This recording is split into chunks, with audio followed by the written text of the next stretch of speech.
new generation, it's 72 years later. No, who's there to remember? So you have to construct an apparatus by which memory is able to function. So that 100 years from now, people will also remember it, even though they never saw anyone or experienced any of the experiences. So what's the structure of the Ahavta L'Orecha Kamocha? Love your neighbor, you gotta love. And there's a whole big religion in the world with 1 billion people that preaches love and nothing ever happens. From all the love, there only comes murder and war. How come? Because there's no structure to love. Love is an ephemeral thing. It's indefinable. We know that in personal relationships. Why do people fall in love with each other? An outsider doesn't see anything there at all. But if you're in love with that person, that's it's obvious emotion. The Torah doesn't deal that way. The Torah doesn't present us with supernatural goals that we're supposed to somehow achieve. Zeh Sefer Toldos Adam. This is the book of humankind. Lo nitna Torah l'malachei hashores. The Torah was not given to angels; it was given to human beings with all the human frailties that exist. So then, what's v'ahavta l'orecha kamocha? What is the definition that makes it the centrality of Torah?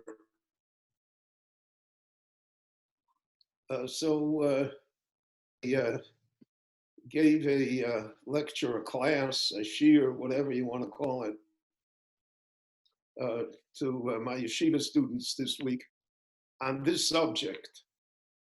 And so I'm going to repeat much of it, but having thought it through, I think that what you're going to hear is clearer than what they heard. But since they're not listening, so they'll never know about this. There are 3 approaches that I want to deal with.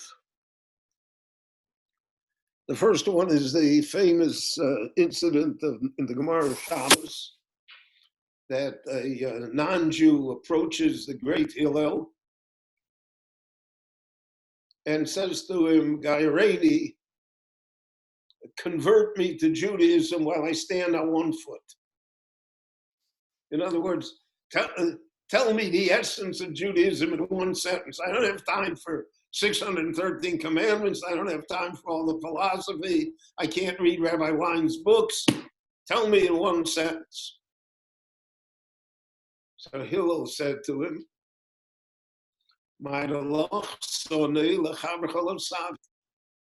what is hateful unto you, what you don't want to happen to you, don't do it to others. That's the whole Torah in one sentence. That's the definition of Ahavta L'Orecha Kamocha. You don't want to be lied to, then don't lie to others. You don't want to be cheated, then don't cheat others. You don't want to be struck, then don't strike others. You don't want to be taken advantage of, then don't take advantage of others. That's the whole Torah. The Idach, the rest of the Torah, all the details, the Gemara, the Rishonim, and the Achronim, and the Halachas, and everything else. Zil Gemara, go ahead and learn. So that doesn't mean only go ahead and learn in terms of knowledge, but you'll see, go ahead in life, you'll see that wherever you do, this rule applies. Every time you have a challenge, don't do to others what you don't want done to you. And that seems to be so elementary, that the convert feels cheated. He wants to hear great things. But that's the greatest thing, Hillel says. So you want to understand why we put on film or why we observe the Sabbath is because that is an expression of I'm not doing to you what I don't want done to me. I want to rest so you have, I want to give you a chance to rest. One of the great tragedies in Jewish life in the 19th century was that Orthodox Jews owned factories in Eastern Europe, and the factories then were open 6 days a week. So what they did is they used a subterfuge called the Shtar Shabbat, in which for Shabbat they sold the factory to a non-Jew, so to speak, so that it could run. So the owner, he sat and they choned. And the poor workers, many of whom were Jews, had to work on Shabbat. That's not a violation of Shabbat. That's a violation of the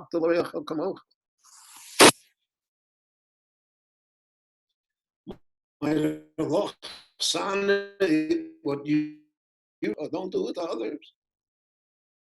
And the Torah extends that to the fact that you shouldn't let your animals work on Shabbos. The whole, we're so accustomed to Shabbos clocks and Shabbos ovens and Shabbos refrigerators and Shabbos, that everything can happen on Shabbos, so we forgot what Shabbos is. Shabbos is not it's the convenience of others, not just my convenience. Shomu b'nei Yisrael es ha-Shabbos. Lasos es ha-Shabbos. You have to make Shabbos. You have to make it for others as well. You cannot make Shabbos at the expense of others. So that was an idea that Hillel projected to us. The great Hillel.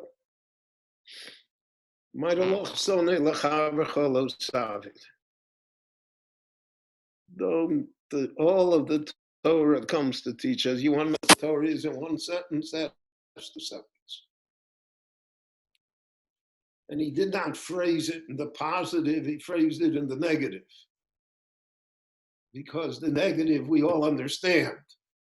The positive, oh, I love everybody, I love you, I forgive you.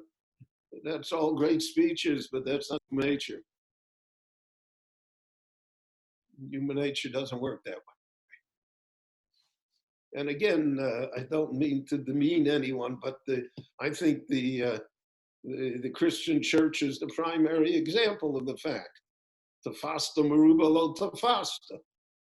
You want everybody to love everybody, you see the kind of world you have. Just don't bother people. Don't bother me. I think most of us, now that we are confined to our homes, so to a certain extent it's very disturbing, but on the other hand, I find the company very pleasant.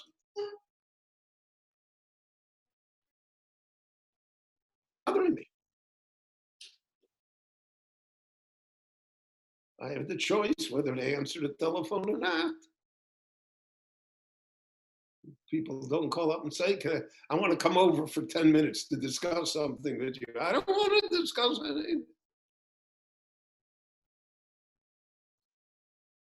So Hillel, he hit the nail on the head. He said, don't do to others what you don't want done to you.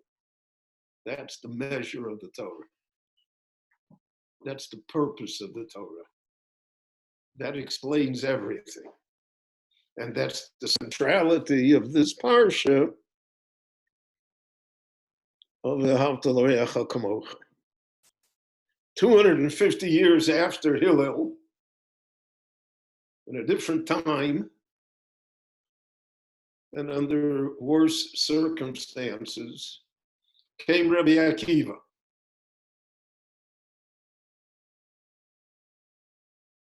The great Rabbi Akiva. Sheshmo holech misof olam at sof olam. The people, Akiva is from one end of the world to the other. Through all times, we're Rabbi Akiva's people. And he's our Rebbe. So Rabbi Akiva said,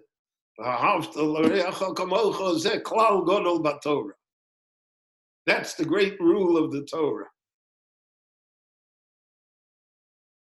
We have a rule in the Yud Gimel Midos Torah and the Dreshes Bahem, and the 13 methods that the rabbis used for the exegesis of Torah.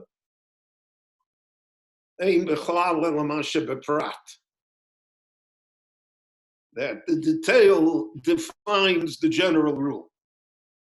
In other words, a general rule by itself is nothing. What's the difference from the general rule? Now you'll understand the general rule. So according to Rabbi Akiva, that's the general rule of the Torah. And he phrased it positively. That's the general rule. Well, how do I apply the general rule? That's by the prat, by the 613 mitzvahs in the old-time Europe. And remember, in my youth in America as well, so the people asked a shaila to a Rav. So the Rav didn't say osur, mutter, treif, kosher. He used to say snitchain. Not nice. What kind of an answer was that? I remember here in Shari Chesed, Rabbi Rosenthal, Zecher Tzadik L'Brocha. Rabbi David Rosenthal, who was a great Gaon and a pious Jew. So when he asked him a shaila, he didn't say, you know, it's osur. He should say, it's not for you. There's a nuance there. There's a nuance. Who are you? What are you supposed to be? Why do you think that you would do such a thing? Why do you think it would be permissible? I don't have to tell you that it's not permissible. I have to just tell you, it's not nice. That's an element, a nuance that unfortunately in our time is a very recessive gene. I don't know rabbis that tell you it's in the shade. It's not nice. I didn't go. I asked you, Rabbi. So Hillel said, is defined in the prat, in the detail, in whether is it nice or not nice, not whether it's permitted or not permitted. Is it fitting or not fitting? Does it fit you? So all of us are different.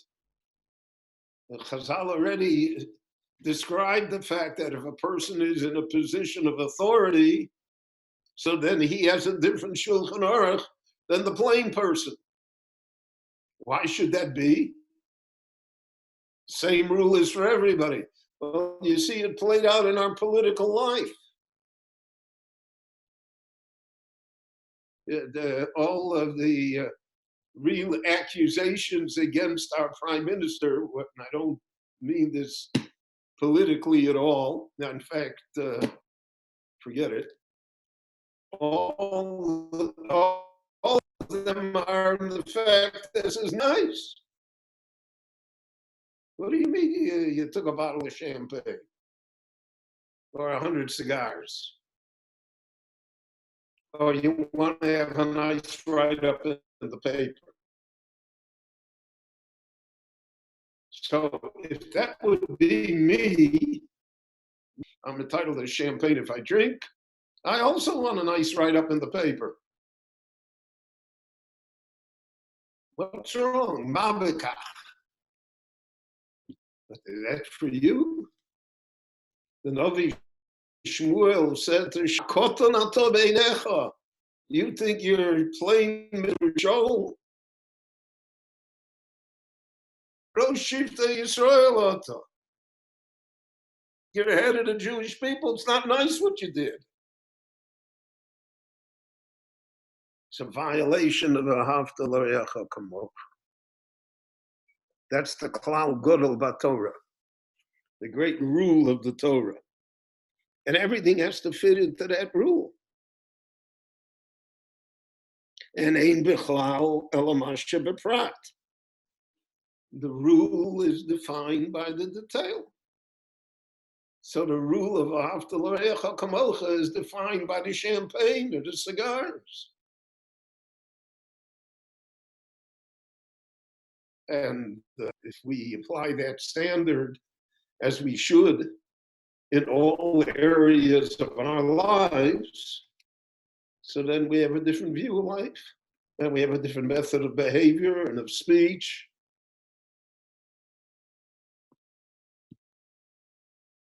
I thought to myself, now, when you go to the store, you have to stand in line. I don't know what it is in Israel. I'm sure it's the same, if not more. And you have to be 6 feet away from the guy in front of you or the lady in front of you. And the person in back of you's got to be 6 feet away from you. And you have to go up to the counter single file.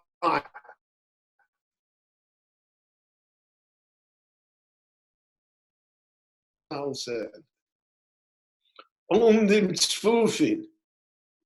Oh, before it was all together, you could push together and go to the head of the line. I'm late here. I'm going to go before you. But there comes a time, Mishtachavin Revoch. You have to bow.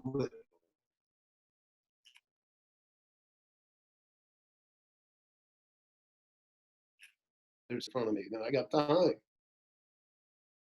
I don't have to push anymore. So that Rabbi Akiva said is all part of the general rule. And when we fill in the details, we'll understand the general rule. The third approach that I want to deal with is from a much later Jew, from the Rebbe of Kotsk, Menachem Mendel Morgenstern. He said this in 1850.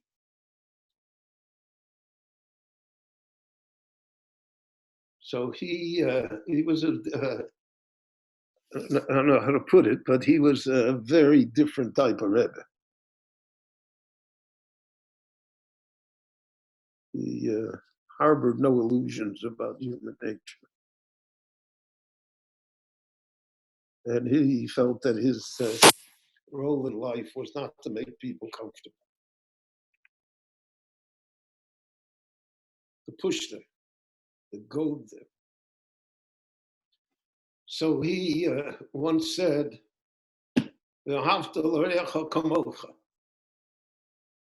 he said, that's an impossibility. The Torah does not ask for impossibilities. I should love my neighbor the way I love myself. I should love somebody else the way it's impossible. Human nature is I love myself more than anybody else in the world. I look out for myself. So the Torah should come and say, you should love your fellow man the way you love yourself. So that's again, it's a violation of the idea of the Torah l'malachei assurance. The Torah was not given to angels. You're asking me to be an angel, to be completely selfless. There's no one in the world that's completely selfless, including Mother Teresa. It doesn't exist because it's our nature. That's the way we were created. So he said, what is the Torah talking about? So he said, you read it with the wrong niggin. You put the emphasis differently. You want to love your fellow human being? Kamocha. Look at yourself. Now, if we look at ourselves, there's no one knows our frailties and weaknesses better than we do. A person can lie to another person, and the other person will not realize that a falsehood is being said, but the person who says it knows it. And the person, we know all of our weaknesses. We know our desires. We know our thoughts. We know how far from perfection we are. And still we love ourselves. We overlook it all. What's the measure of your love for someone else? Kamocha, the way you love yourself. You love yourself in spite of all of these things, in spite of all the errors, all the weaknesses, all of the frailties, all of the failures. You still are, right? Still like yourself. Still have a high opinion of yourself. Many psychological studies, God forbid, of people who give up on life.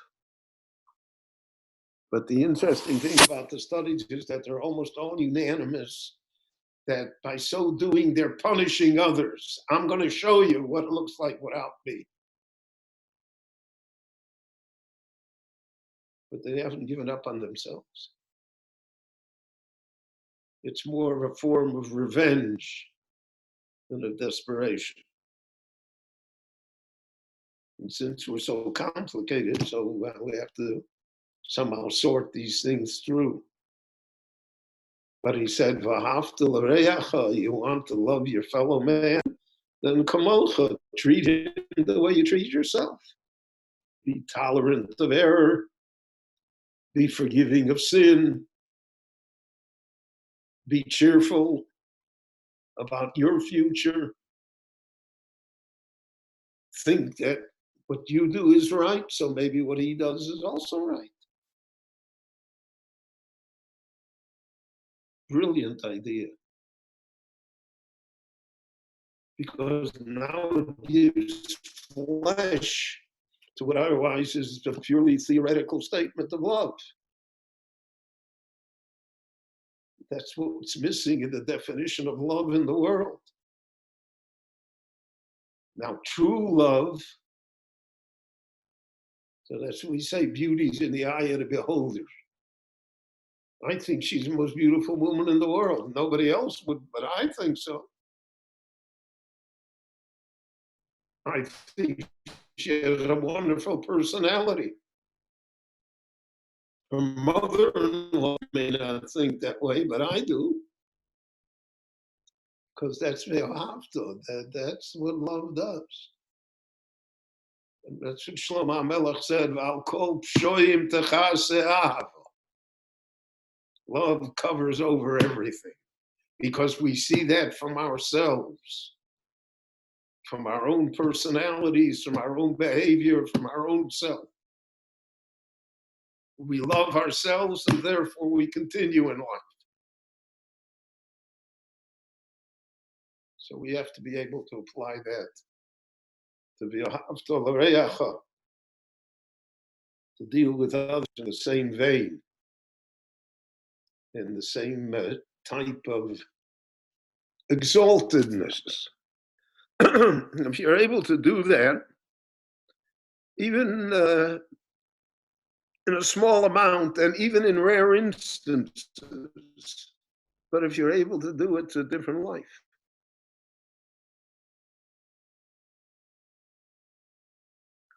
I think to a great extent, that's why, in spite of all of the terrible difficulties that existed in 1850 in Jewish Eastern Europe, and that even existed in 1950 in the Jewish world, when the state was first coming into being, Jews were at one and the same time despondent and cheerful. They were despondent over what happened, but they were cheerful that somehow we're going to do something about it. That's the idea of Ahavta L'Reacha. To be cheerful about oneself, so then you can be cheerful about others too. And if you're cheerful about others, so then you'll become more cheerful about the situation. So we live now through a time we need a little good cheer. But we can provide that.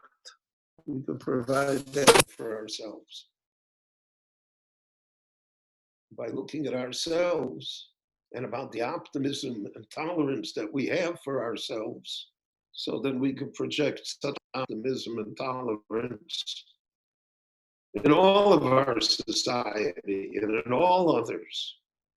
And you'd be surprised what you can become accustomed to. I'm certain that whatever it's going to look like when they say, so to speak, that this is over, it's not going to look like what it looked like a few months ago. But for us, we adjust to standing 6 feet apart in the grocery store. Okay, human beings are enormously adaptable. That's why the Rabboni Shalom made us this way. So I think that these 3 ideas,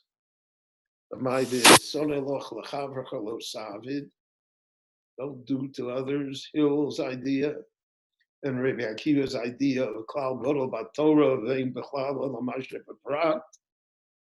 that the detail defines the general rule, and the Kotzker's idea of Kamocha, of dealing with others, the same eye that we look at ourselves.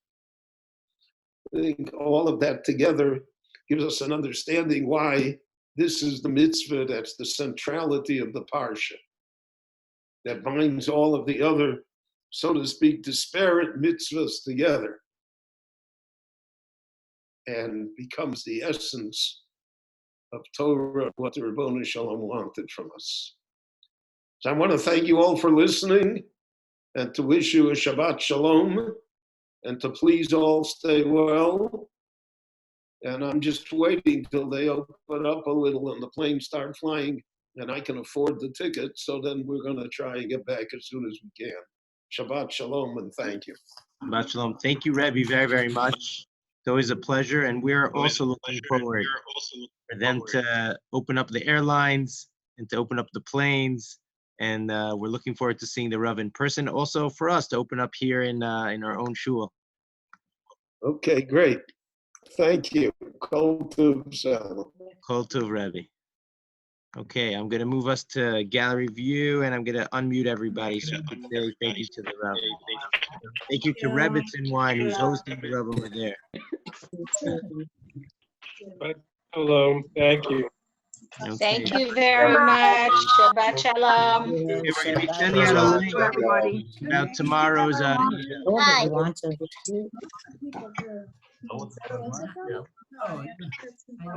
Mazel tov.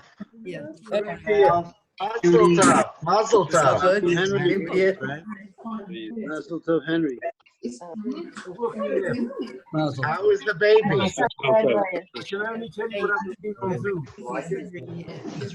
have a lot of nachas.